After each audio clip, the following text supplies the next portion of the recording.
मतलब भगवान ने तो जाति बोला नहीं बनाई गई है, जाति तो अपन केवल आर्य है। जैसे पंजाब में कोई भी जाति का है तो सब पंजाबी है। नहीं, ये जो ब्राह्मण बोलते थे कि नीची जाति के लोग भगवान के मंदिर में नहीं आएंगे, और ये सब तो लोगों ने बनाया था ना। देखो वेदाचार्य, शास्त्रों का आचार्य जी स्मृति मीमांसा के आचार्य अलग अलग होते हैं जी। ये जो अपने आप को ब्राह्मण कहते हैं, ये ब्राह्मण ही नहीं है ना।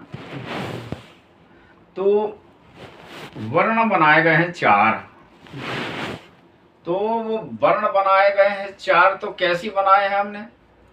चतुर वर्णम माया सृष्टम गुण कर्म विभाग सह। गुण और कर्म के विभाग से ब्राह्मण, वैश्य, क्षत्रिय और शूद्र, ये 4 वर्ण बने हुए हैं। तो ये गुण और कर्म के आधार पे है। ऐसा नहीं कि मैं ऋषि हूं और मेरा पुत्र भी ऋषि हो जाए, नहीं, उसको उतना कर्म करना पड़ेगा।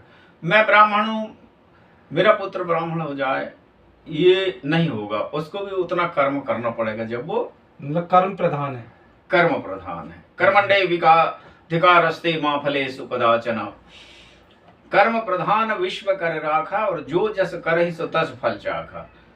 तो ब्राह्मण धर्म उपदेश देकर सबका कर्तव्य बताते थे। क्षत्रिय शासन की नीति समझ शासित का कर्म निभाते थे। वैश्यों पर था व्यापार भार, अधिकार देश का करने को, और शूद्रों का था सेवादि भाव, माने शूद्रों को सेवा करने का भाव बताएगा था। तो ये ब्राह्मण हो जब तो, वैश्य हो जब तो, और शूद्र हो जब तो, ये कुछ भी नहीं, ब्राह्मण शूद्र ब्राह्मण बने जा रहे हैं आज।